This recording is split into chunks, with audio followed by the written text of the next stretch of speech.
Hello friends, अब मैं आगे जो बढ़ रहा हूँ तो आपके सब कुछ कुशलता को ध्यान में रखते हुए और अच्छे लेक्चर्स को आपके तक पहुँचाते हुए मैं आगे बढ़ रहा हूँ।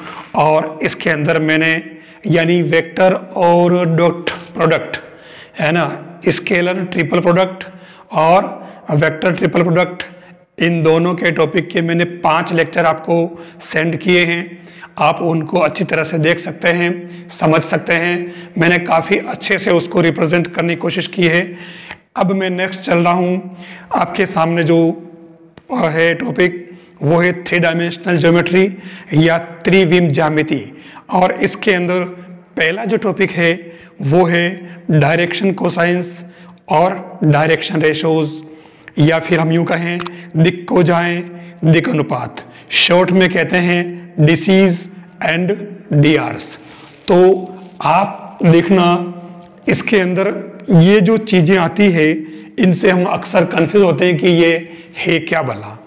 मैं आपको बता दूं कि एक कोई जो लाइन होती है स्ट्रेट लाइन, उस लाइन के कोऑर्डिनेट अगर आपके पास में मालूम है P और Q के, P के कोऑर्डिनेट x1, y1, z1 क्योंकि 3D है, और Q के हैं x2, y2 एंड z2।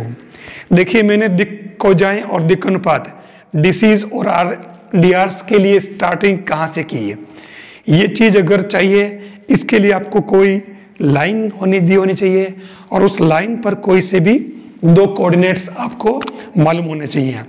तो मैं सीधा सा बात करूं कि L equal to x2 minus x1 upon PQ, और दूसरा है M equal to y2 minus y1 upon PQ, और तीसरा है N equal to z2 minus z1 upon PQ। ये आपके L M N जो है ये आपके कहलाते हैं डायरेक्शन कोसाइंस। इनको एलिमेंट से लिखा जाता है। फिर मैं बात करूं कि L M N क्या है, आपको बता दूं कि पहली बात तो यहाँ बात करूं मैं PQ क्या है। तो PQ जो है वो डिस्टेंस है x2 minus x1 whole square plus y2 minus y1 whole square plus z2 minus z1 whole square root में, ये आपके PQ हो जाएगा। फिर एलिमेंट का मतलब ये याद रखें आप, और इसके बाद में L इक्वल टू याद रखें आप cos alpha, M equal to cos beta, N equal to cos gamma. ये आपको याद रखना। अब इसमें अल्फा बीटा गामा आ गए तो ये क्या भला है। मैं आपको बता दूं कि जो हम बात कर रहे हैं 3 डायमेंशनल की, जब हम 3 डायमेंशनल की बात करें तो ये ओरिजिन और P कोई पॉइंट है जिसके कोऑर्डिनेट हमने x1, y1, z1 लिए। तो ये जो P है, इस O को ज्वाइन करने वाली लाइन OP, ये OP हमारे एक तरह से PQ की तरह लाइन है। और ये OP जो है वो सपोज ये x, y एंड z, ये x एक्सेस के साथ जो एंगल बना रही है वो अल्फा, y एक्सेस के साथ जो बना रही है वो बीटा, और z एक्सेस के साथ बना रही है वो गामा एंगल हो जाएगा। ये आपके अल्फा बीटा गामा है। अब इन तीनों में जो रिलेशन है वो आपको ध्यान में रखना है, वो है L square plus M square plus N square equal to 1। इस पेज पर मैंने इतनी सारी बातें आपको एक साथ बता दी। जब कोई पार्टिकल यहाँ है और अब ये पार्टिकल Q पर चला जाता है जिसके coordinate x2 x2 y2 and z2 है, तो इसका जो पोजीशन वेक्टर हो जाएगा और ये हमारे जो है वो PQ हो जाएगा और इस PQ की लेंथ हम इससे निकालेंगे। ये हमारे डायरेक्शन कोसाइंस। अब हम बात करें डायरेक्शन कोसाइन के साथ में जो अगला टॉपिक है वो है दिक् अनुपात। देखिए ये आपके समझ में आ गया होगा। हम बात करें दिक् अनुपात की, ये वाला टॉपिक।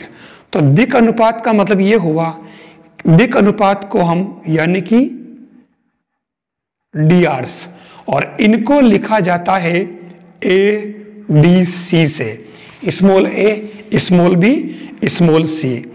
और मैं आपको बता दूं ये एक तरह से रेशो है। देखिए तो ये जो वास्तव में ये हुआ कैसे, ये L अनुपात M अनुपात N करने से हमारे ये ABC आ जाते हैं। कैसे? L जो मैंने बताया है वास्तव में अगर आप देखें तो L upon A equal to M upon B equal to N upon C equal to एक कांस्टेंट। वैसे भी अगर आप ध्यान से देखो तो एलिमेंट का अगर रेशो निकालोगे तो ABC आ जाएगा। कैसे? आपको पता है ये देखिए ये आपके एलिमेंट है, तो अगर इनका रेशो निकालोगे तो PQ सब कैंसिल हो जाएंगे और ये क्या बन जाएगा आपके पास में x2 minus x1, y2 minus y1, z2 minus z1। तो आपके A क्या होगा, x2 माइनस x1, B हो जाएगा आपके y2 माइनस y1, C हो जाएगा z2 माइनस z1, क्योंकि इनके अपॉन में जो PQ थे डिस्टेंस वो रेशो लेने की वजह से अपन ने कैंसिल कर दिए। तो ये हमारे एलिमेंट की वैल्यू आ गई। अब हम इसको जो लिखेंगे, अगर क्योंकि हमने जो पढ़ा है कि L square plus M square plus N square equal to 1 है, और इधर हमारे ऊपर से जो आ रहा है L इक्वल टू A के, तो A स्क्वायर के स्क्वायर प्लस B स्क्वायर के स्क्वायर प्लस C स्क्वायर के स्क्वायर इक्वल टू 1। तो K जो आपके आया है वो क्या आ जाएगा, plus minus 1 upon A square plus B square plus C square का रूट। या आप यूं कह सकते हो कि प्लस माइनस सिग्मा और 1 अपॉन रूट में A स्क्वायर। एक काम करो, इसको सिग्मा अंदर डाल दो, आप बाहर नहीं रहेगा ये। तो ये K की वैल्यू आ गई। तो इससे हम लिख सकते हैं अब कि क्या बन जाएगा आपके L equal to plus minus A upon sigma A square. Sigma A square मतलब ये A square plus B square पूरा आ जाएगा, ठीक है ना। ऐसे ही प्लस माइनस B अपॉन ये हो जाएगा sigma A square upon root, और N equal to plus minus C upon sigma A square बन जाएगा। ये हमारे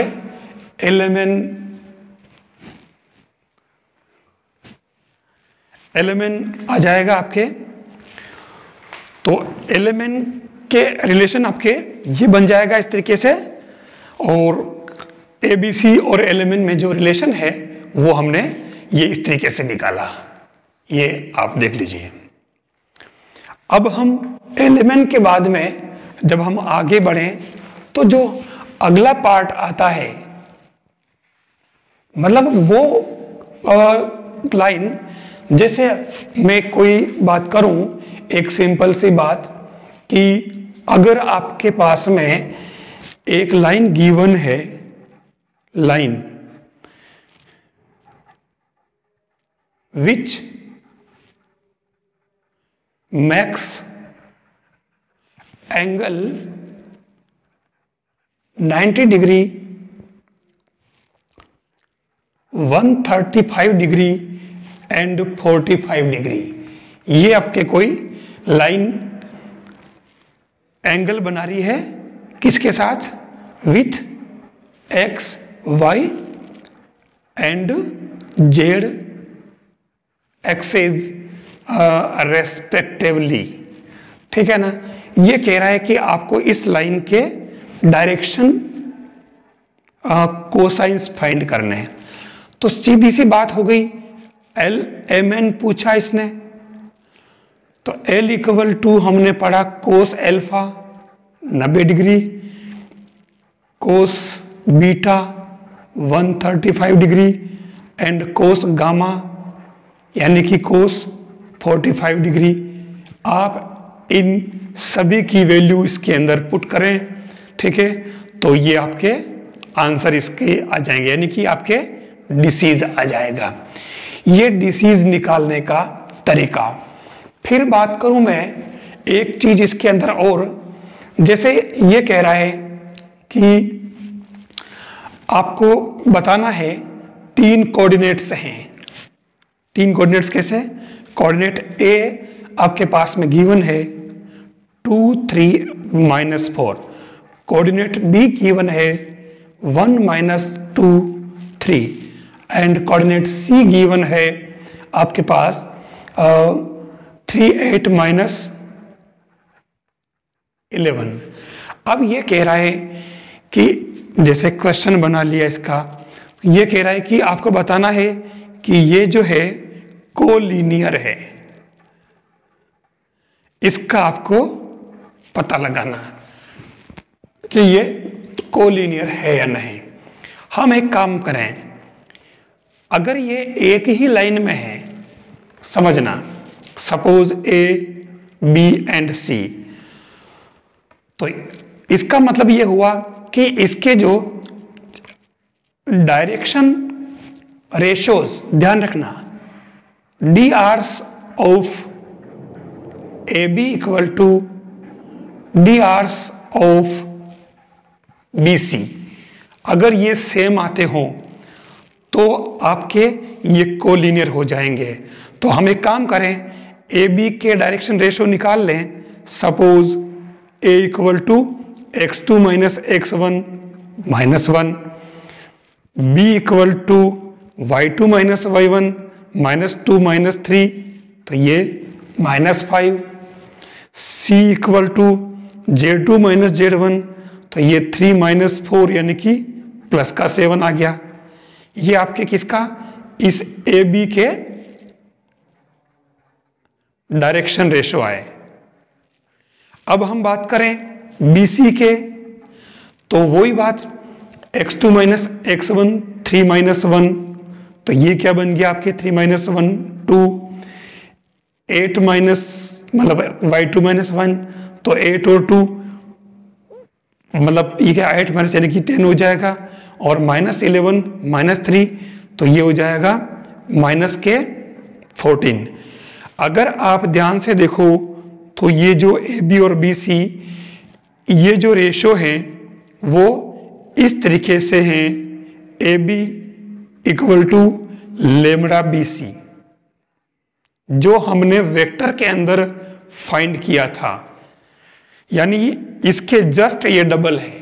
आपको दिख रहा होगा -1 का डबल, मतलब एक तरह से ये इनके -2 लेमड़ा की वैल्यू क्या बन जाएगी यहाँ -2। इसका मतलब ये ए बी और ए सी दोनों कोलिनियर है। तो ये आपके कोलिनियर निकालने का तरीका आपको इससे आ जाए। ये तो हुआ आपने इसके अंदर सिस्टम कोलिनियर हो रही है। अब हम बात करें मेन पार्ट की तरफ चलते हैं हम, जो हमारे इसका बेसिक सिस्टम आ रहा है, मैं उसकी तरफ बढ़ रहा हूं। वो है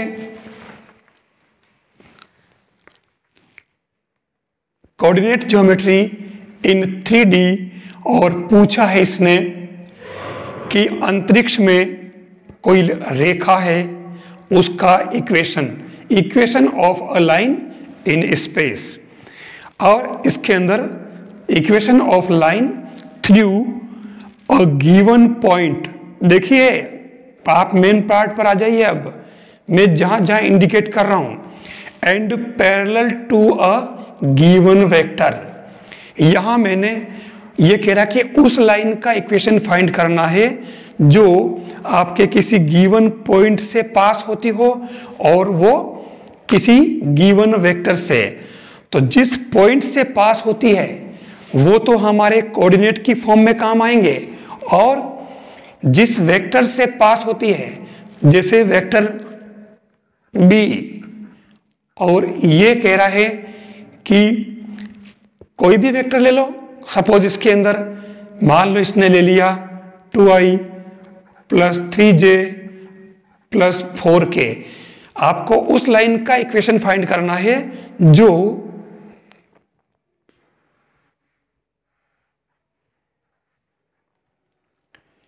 एक पॉइंट P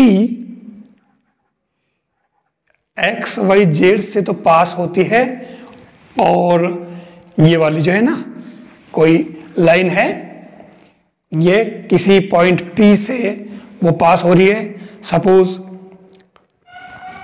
यू ले लें अपन, ये वाला हो गया, चलो सपोज पॉइंट P, और अब इस पॉइंट P से पास हो रही, देखो ये और जिसका नाम हमने L दे दिया है, और एक लाइन आपके पास में और गिवन है जिसका पोजीशन वेक्टर B गिवन है, और ये L जो लाइन है वो इसके पैरेलल है। मतलब B क्या बता रहा है? डायरेक्शन बता रहा है, यानी पैरेलल या गिवन वेक्टर, ये B जो वेक्टर है वो आपके डायरेक्शन बताएगा। तो मैं आपको बिना किसी लाग लपेट के बता दूं कि इस लाइन का इक्वेशन क्या होगा। R equal to A plus lambda B, ये आपके उस लाइन का इक्वेशन है जो पॉइंट A से पास होती है और वेक्टर B के पैरेलल है। ये आपको फॉर्मूला लाइन का याद कर लेना है। अब हम इसका थोड़ा एनालिसिस कर लेते हैं। ये जो है वेक्टर फॉर्म है, ध्यान रखना, vector form of given line. अब हम बात करें, इसको थोड़ा चेंज करें। सपोज जो ए वेक्टर दे रखा है ये आपके है xi plus yj plus zk, और जो जिस पॉइंट से पास हो रही, सपोज हम इसको x1 y1 z1 ले लें, तो यहां पर जो वेक्टर b है वो आपके क्या हो जाएगा, x1i plus y1j plus z1k। एक बार अगर इन चीजों को समझ लिया, ये तो वो पॉइंट है जिससे पास हो रही, और ये वो वेक्टर है जिसके पैरेलल है ये लाइन, यानी वेक्टर बी डायरेक्शन इसको बता रहा है, ठीक है ना। तो उस केस में अब हम इसमें, अच्छा ये आपको पता ही है कि R जो है वो आपके क्या है, वो है xi plus yj plus zk। अब मैं ये सारी वैल्यू इसके अंदर पुट करूं तो R की जगह आपके आएगा xi plus yj plus zk, और A की जगह मैं ये पुट करूंगा, B की जगह ये पुट करूंगा, तो हमारे ये क्या बन जाएगा इसके अंदर, देखिए कॉमन लेकर के हम इनको सेट कर सकते हैं। तो वो क्या बनेगा आपके, इसको मैं इधर ले रहा हूं, इसकी जगह हमारे कोई वेक्टर है जैसे A, और इस A को मैंने सपोज ये जो वेक्टर है मैं इसको ABC में ले लेता हूं, चलो ये इसमें मैंने ले लिया है, तो ये बनेगा आपके A I, इस A को मैं A I ले रहा हूं, और B J प्लस C के प्लस लेमड़ा इंटू B जो लिया है x1i plus y1j plus z1k। तो इससे हमारे ये जो फाइनल बनेगा, समझने की बात है, वो ये बन जाएगा कि x माइनस x1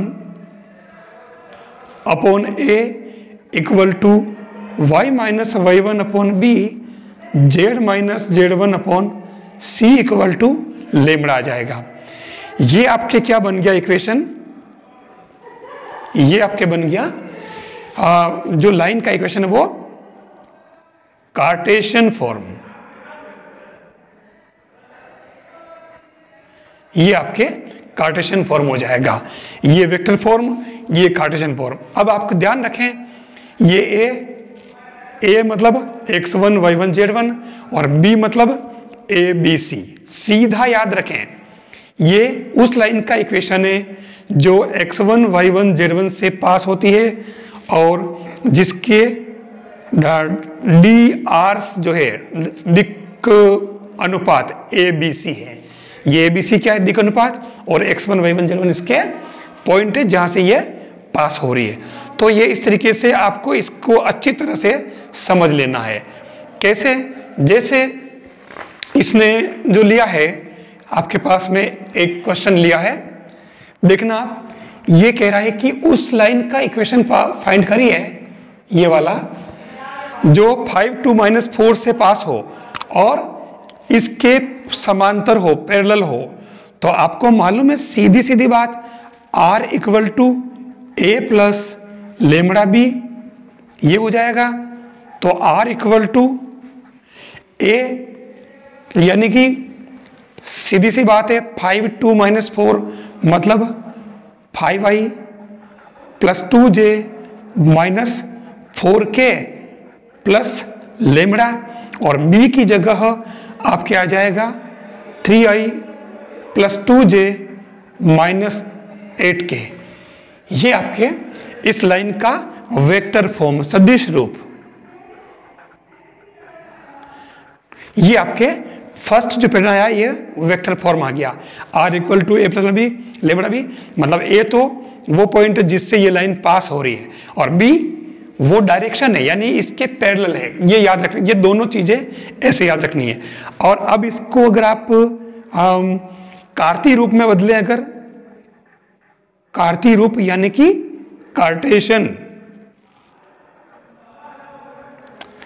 तो मैं डायरेक्ट लिख रहा हूं। देखिए मैंने कहा ना x minus x1 upon a, फिर y1 y minus y1 upon b, z minus z1 upon c। तो सीधी सीधी बात, ये आपके x1 y1 z1 है, तो ये x minus x1 y minus y1 2 और z माइनस z1 लिख दिया मैंने यहाँ पे, सॉरी। तो ये माइनस का 4 तो ये प्लस का 4 हो जाएगा ये, और नीचे क्या आएगा ए बी सी।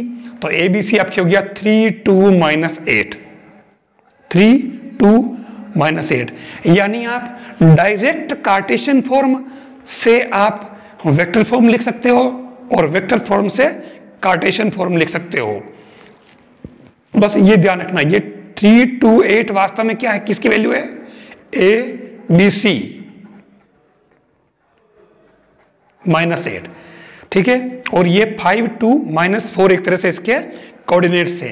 तो कोई परेशानी वाली बात नहीं, आप इजी वे में इनको सोल्व कर सकते हो। फिर मैं बात करूं, एक पैटर्न तो ये हुआ, देखिए लाइन का इक्वेशन हम दो तरह से फाइंड कर सकते हैं। पहला तरीका तो वो कि किसी एक लाइन से, एक पॉइंट से, ये वाली, पहला तरीका कौन सा है, ये वाला, कि एक गिवन पॉइंट से पास हो और गिवन वेक्टर के पैरेलल हो, यानी ये तो दिशा बताएगा और ये पॉइंट से बताएगा जिससे ये पास होती है। तो पहले तो लाइन का इक्वेशन ये हुआ। अब दूसरी बार इसने क्या किया, थोड़ा चेंज कर दिया। चेंज क्या किया, ये अब की बार इसने कहा कि अब की बार भी आपको equation of a line passing through two given point. अब की बार इसने क्या किया, इसने कोई पॉइंट नहीं दे रखा है और दोनों ही मतलब पॉइंट दे दिए। अब की बार वेक्टर भी डायरेक्ट नहीं दे दिया इसने। तो आप देखो दो पॉइंट की अगर बात करें तो सीधी सी बात है, मैंने बताया था पी क्यू, ये आपको पता है। और इसके जो कोऑर्डिनेट क्या थे, x1 y1 z1, और इसके कोऑर्डिनेट क्या थे, x2 y2 z2, ठीक है ना। तो ये जो कोऑर्डिनेट्स आपके पास थे, तो आपने इससे a b c की वैल्यू कैसे फाइंड की, x2 minus x1, y2 minus y1 और z2 माइनस z1, इससे निकाली। तो अब आपके p और q गिवन होंगे, ठीक है। तो इस बेस पे आप ये, तो वो इक्वेशन क्या बनेगा आपके, वो बन जाएगा R equal to A plus lambda, और B की जगह क्या आएगा आपके, ये आएगा B माइनस A। ये डिफरेंस है, जब ये पॉइंट गिवन होगा तब आपको B माइनस A करना। तो ये देखो ना, मैंने जो इस जगह ओरिजिनली क्या था, वो इस जगह ओरिजिनली वो क्या था, R equal to A plus lambda B था ये।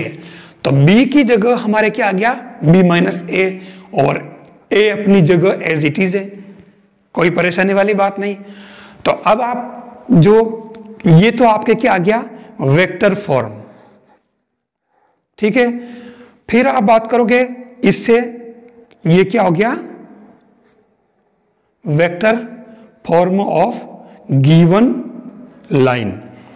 फिर सेकेंड पार्ट जो इसका, वो है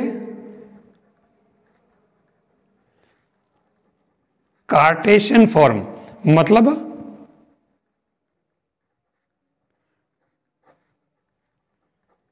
कार्तीय रूप। तो ये क्या बन जाएगा, कोई सेम काम, वही अपन R की जगह वैल्यू पुट करेंगे और सेम सिस्टम चलाएंगे। क्या होगा, x minus x1 upon a, y minus y1 upon b, z1 upon c। तो x माइनस x1 की जगह तो आप यहां वाला कोऑर्डिनेट डाल दें, x1 y1 z1, और यहां क्या आता था इसके लिए, x minus x1 upon a, तो a, और y minus y1 upon b, z minus z1 upon c। तो यहां हो जाएगा आपके x2 minus x1, y2 minus y1, z2 minus z1। आप देख लो, ये वास्तव में ये a b c तो है, ये क्या है, a, ये b, ये c। तो फर्क क्या पड़ रहा, सेम वही तो किया हमने। फर्क ये में ध्यान तो में रखना पड़ेगा कि ये किस लाइन के इक्वेशन की बात कर रहा है, ये उस लाइन की इक्वेशन बात कर रहा है जिसके आपको 2 पॉइंट्स गिवन है, P और Q के कोऑर्डिनेट्स गिवन है। तब हम इस तरीके से वेक्टर और कार्टेशियन फॉर्म यूज करेंगे, ठीक है। ये इसका तरीका हो जाएगा। अब इसने जैसे क्वेश्चन लिया आपके सामने, सेम वही तरीका, ये इसने जो क्वेश्चन लिए, आप देख लो, दोनों कोऑर्डिनेट दे रखे हैं, तो हम दोनों ही चीजें आराम से लिख सकते हैं। हमारा जो इक्वेशन हुआ करता है, R equal to A plus lambda into B minus A, और ये तो वेक्टर फॉर्म, और कार्टेशियन फॉर्म कौन सा होता है, x minus x1 upon x2 minus x1, और z minus z1 upon z2 minus z1, ये होता है इसके अंदर। तो अब इनको अपन इसके अंदर अप्लाई कर लेते हैं। ये क्या बन जाएगा, डायरेक्ट लिखें आप तो R इक्वल टू A। अब A की जगह आप चाहो तो ये लिखो, आप चाहो तो ये लिखो, कोई सा भी लिख सकते हो। तो मैं, मेरे ये इजी रहेगा, मैं ये लिखूंगा। तो minus I plus 0j plus 2k, ये तो हो गया A, plus lambda into B minus A, मतलब 3 माइनस 1, तो ये हो गया 4i, 4 माइनस 0 तो प्लस 4j, और 6 माइनस 2 यानी कि 4k। ये तो आपके वेक्टर फॉर्म आ गया। मैंने क्या किया, ये मैंने ABC निकाला है यहाँ पे, बी माइनस ए क्या आता है, डायरेक्शन रेशो, यहां जो बी होता है, तो ये निकाल लिया। अब मैं इसी को इस फॉर्म में रखूं तो ये क्या बन जाएगा, x माइनस x1 ये upon y minus y1 upon z minus z1, ये 2 ले लिया मैंने, ये पॉइंट ले लिया है, अपॉन नीचे आता है ए बी सी यानी x2 minus x1 y2 minus y1 z2 minus z1। तो इनकी वैल्यूज आप डायरेक्ट ये लिख लें। अब तो हमने पहले ही माइनस करके रख लिया यहाँ पे, दिस माइनस दिस, तो 4 4 एंड 4, ये आपके 2 पॉइंट से जाने वाली लाइन का इक्वेशन दोनों ही फॉर्म में बता दिया मैंने। अब देखिए इसमें नीचे वाले में हम उल्टा सिस्टम, यहां इसने क्या कहा, इसने जो इक्वेशन दे रखा है x plus 3.2 y minus 5.4 z plus 6.2 है, ये कह रहा है कि इसका वेक्टर इक्वेशन निकालना आपको, find the vector equation of this line. ये कार्टेशियन फॉर्म में है, ठीक है ना, कार्तीय रूप में, ये कार्टेशियन फॉर्म।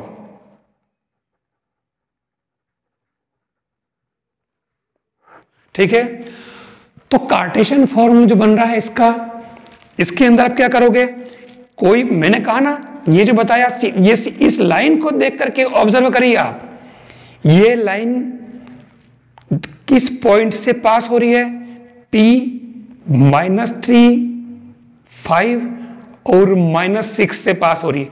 आपका मालूम है x minus x1 y minus y1 z minus z1 upon a b c, और जिसके दिक् अनुपात जो है a b c वो क्या है 2 4 और 2, ये इसके दिक् अनुपात है।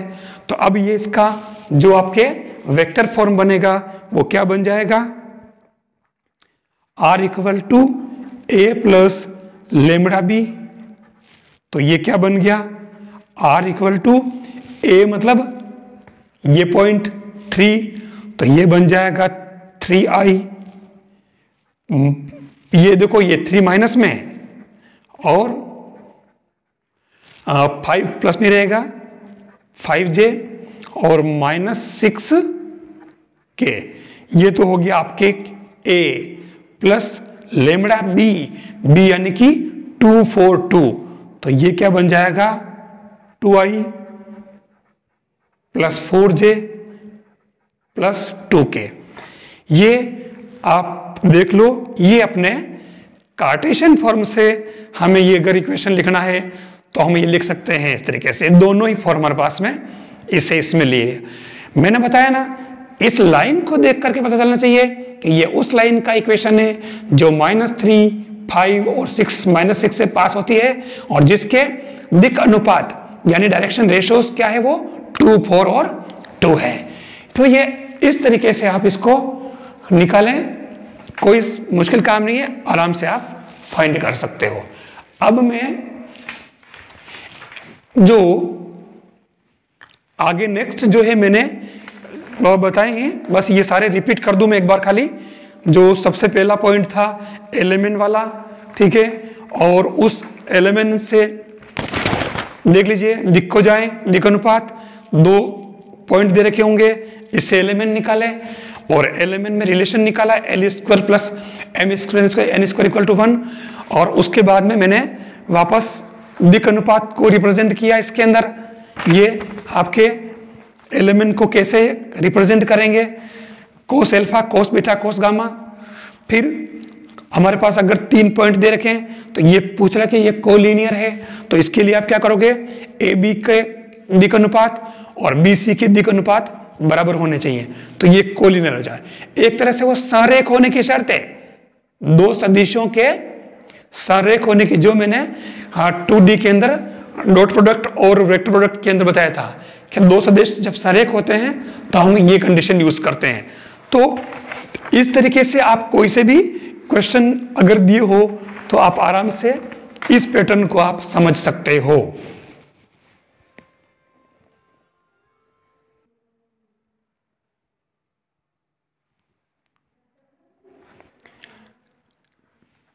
अब देखना, मैंने एक क्वेश्चन और ले लिया है, थोड़ा अच्छा क्वेश्चन लग रहा था। ये कह रहा find the DCs of line which max equal angle with coordinate axes. यानी जो कोऑर्डिनेट एक्सेस होते हैं एक्स, वाई एंड जेड, इनके साथ में इक्वल एंगल बनाती हो, उस लाइन का आपको एलिमेंट फाइंड करने हैं। एल, एम और एन, ये फाइंड करना है।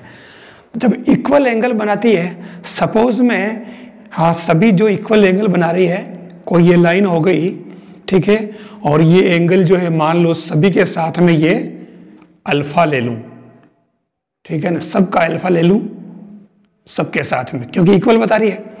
तो अब एलिमेंट के बीच में आपके जो रिलेशन है वो आपको पता होगा, L square plus M square plus N square equal to 1।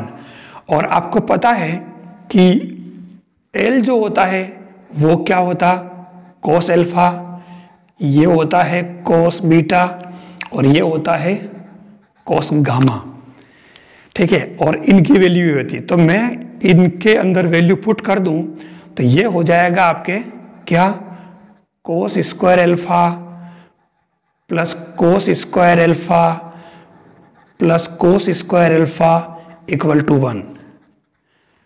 यानी क्या बन गया ये, 3 cos square alpha equal to 1। मतलब कोस एल्फा क्या आ गया आपके, प्लस माइनस 1/√3। तो अब आपके इस लाइन के एल, एम, एन क्या आ गए, L equal to plus minus 1/√3, M equal to plus minus 1/√3, और ये प्लस माइनस 1/√3। ये अपने इसका आंसर आ जाएगा इस क्वेश्चन का। तो देखिए हमने यहाँ 2 चीजें यूज की, एक तो ये वाली और एक ये वाली, 2 डेफिनेशन इसके अंदर हमने यूज की और हम आंसर तक पहुंच गए।